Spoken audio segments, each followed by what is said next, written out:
Hello everyone, कैसे हैं आप सभी लोग। आई होप आप सभी अच्छे होंगे। मैं भी बहुत बढ़िया।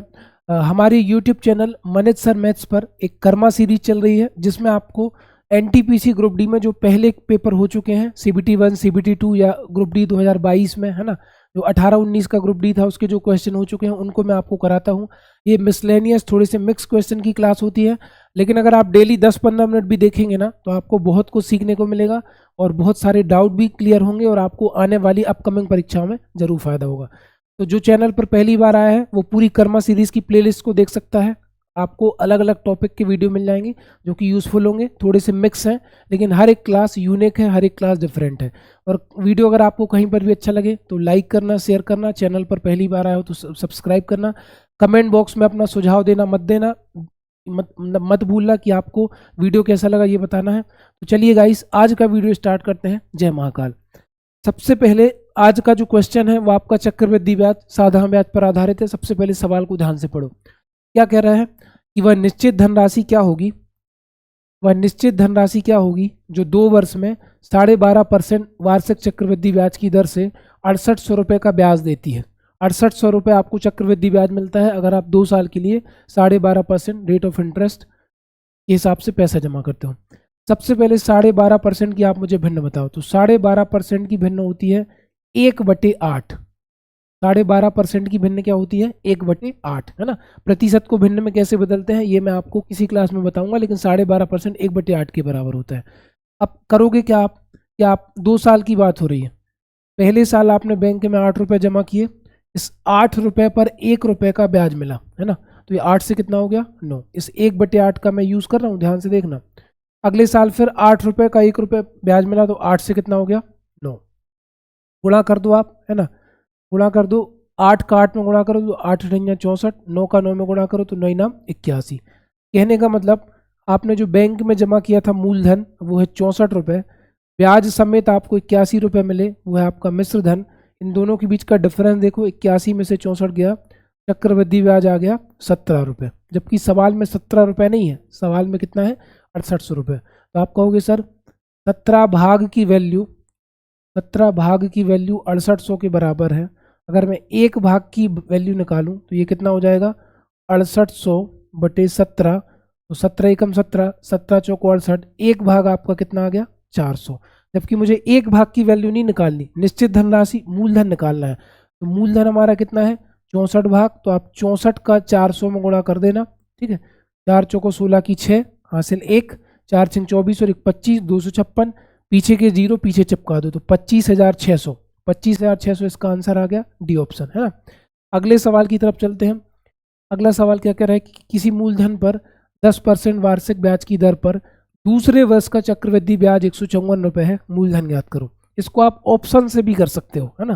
पहले मैं आपको ऑप्शन से बता दूं, बहुत टाइम सेव होगा। 1400, 1540, 1200, 27, 50। सबसे पहले इसी ऑप्शन को उठा लेते हैं। मान के चलो आपने बैंक में 1400 रुपये जमा किए, ठीक है। ब्याज की दर कितनी है? 10%। तो ये हो गया पहला साल और ये हो गया आपका दूसरा साल।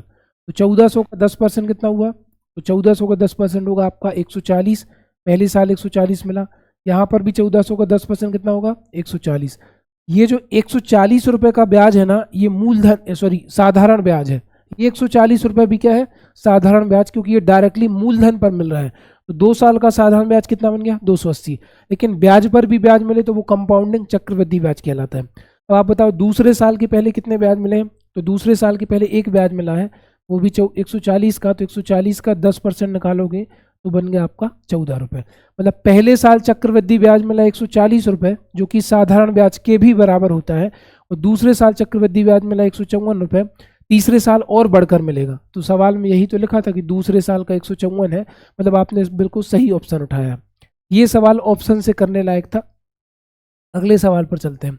एक धनराशि को 10% वार्षिक चक्रवृद्धि ब्याज की दर पर 2 वर्ष के लिए निवेशित करने पर मिश्र धन 1815 हो जाता है। आरंभ में निवेशित मूलधन ज्ञात करो।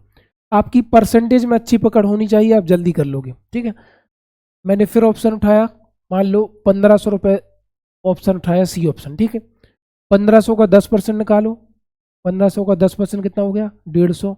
यहाँ पर भी 1500 का 10% निकालो तो ये भी कितना हो गया? 150। ये दोनों ब्याज डायरेक्ट मूलधन पर मिले हैं। मूलधन पर मिलने वाले ब्याज को साधारण ब्याज कहते हैं। दूसरे साल के पहले कितने ब्याज मिले हैं? एक ब्याज मिला है 150 का, तो 150 का 10% फिर निकालो तो ये कितना हो जाएगा? 15। अगर आप तीनों ब्याज को आपस में जोड़ दो तो 150, 150, 300 और 15, 315 रुपये ब्याज मिला। 1500 रुपये बैंक में जमा किए, 315 चक्रवृद्धि ब्याज मिला, और वो मिश्र धन कितना था? 1815। आपने बिल्कुल सही ऑप्शन उठाया, एक तो ये हो गया। अगले सवाल की तरफ चलते हैं कि ब्याज की गणना वार्षिक चक्रवृद्धि आधार पर करने पर 10% वार्षिक चक्रवृद्धि ब्याज की दर पर निवेशित कोई धनराशि 2 वर्ष में 10,164 रुपये हो जाती है। निवेश की गई धनराशि बताओ, है ना। यहाँ पर भी वही है, 10% की भिन्न बताओ आप, तो 10% की भिन्न होती है 1/10। कितनी होती है? 1/10। यहाँ पर कितने साल की बात हो रही? 2 साल की बात हो रही। तो ये हो गया आपका पहला साल, ये हो गया आपका दूसरा साल। 10 रुपये आपने बैंक में जमा किए, मान लो 1 रुपये ब्याज मिला, तो 10 से कितना हो गया? 11। दूसरे साल भी मान लो 10 रुपये जमा किए, 1 रुपये ब्याज मिला, तो 11। 10 का 10 में गुणा करो 100, 11 का 11 में गुणा करो 121, है ना। ये हो गया आपका मिश्रधन अमाउंट, ये हो गया आपका प्रिंसिपल। 100 रुपये बैंक में जमा किए, 121 रुपये मिश्रधन हो गया। चक्रवृद्धि ब्याज आपको कितना मिला? 21 रुपये। इतना तो आप समझने लगे होंगे।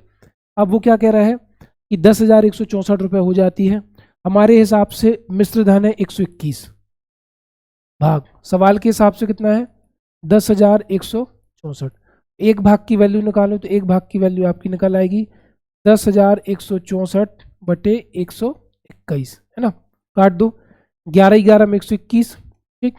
11 नाम 99 बचा 2 हो गया 26, 11 दूनी 22 बचा 4, 11 चौको 44, 11 अट्ठे 88 बचा 4, 11 चौको 44। एक भाग कितने के बराबर आ गया? 84। भैया हमें मिश्र मूलधन निकालना है, तो मूलधन हमारा कितना था? 100। 1 भाग 84, तो 100 भाग 84 गुणित 100, 8400 इसका आंसर है। अगले सवाल की तरफ चलते हैं, जो कि आज का लास्ट सवाल होगा। लास्ट सवाल क्या है कि 2000 रुपये 40% की दर पर वार्षिक चक्रवृद्धि ब्याज की दर पर तीसरे वर्ष के ब्याज की धनराशि बताओ। ठीक है, आपने बैंक में जमा किए, बहुत ध्यान से समझना, अच्छा कॉन्सेप्ट है। बैंक में 2000 रुपये जमा किए, 2000 रुपये हो गया प्रिंसिपल मूलधन, है ना। अब इसको आपने 3 साल के लिए जमा किया, ये हो गया आपका पहला साल, ये हो गया आपका दूसरा साल, और ये हो गया आपका तीसरा साल। ध्यान से सुनना, 2000 पर ब्याज की दर कितनी है? 40%। तो 2000 का 40% कितना आ गया? 2 जीरो 100 से कट जाएंगे, 20 चौको मतलब 20 गुणे 40 800। यहाँ पर भी 800 मिलेगा, यहाँ पर भी 800 मिलेगा।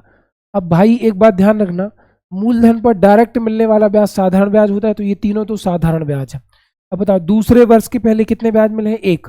तो 800 का 40% फिर निकलेगा, तो 800 का 40% हो जाएगा आपका 8 चौको 32, 320। ठीक है, अब बताओ तीसरे वर्ष के पहले कितने ब्याज मिले हैं? तो तीसरे वर्ष के पहले ब्याज मिले 1, 2 और 1 3। ठीक है, तब आप इस 800 का 40% निकालोगे तो ये आ जाएगा आपका 320। इस 800 का 40% निकालोगे तो ये भी आ जाएगा आपका 320, और इस 320 का 40% निकालोगे तो 32 दूनी 64, ये आ जाएगा आपका 128। ये हो गया आपका तीसरे साल का चक्रवृद्धि ब्याज, ये हो गया आपका दूसरे साल का चक्रवृद्धि ब्याज, और ये हो गया आपका पहले साल का चक्रवृद्धि ब्याज, है ना। खुद देखो, पहले साल 1 ब्याज मिला, दूसरे साल 2 ब्याज मिले, 1 और 1 2, तीसरे साल 1 2 3 4 ब्याज मिले। चक्रवृद्धि ब्याज में ब्याज की संख्या से बढ़ती जाती है। सबका टोटल करोगे तो 8 3 7 15 1568 इस क्वेश्चन का आंसर है। तो आई थिंक आपको आज की क्लास बढ़िया लगी होगी। अगर क्लास बढ़िया लगी तो ज़्यादा से ज़्यादा लोगों को शेयर करो। Thank you so much guys, मिलते हैं नेक्स्ट सेशन।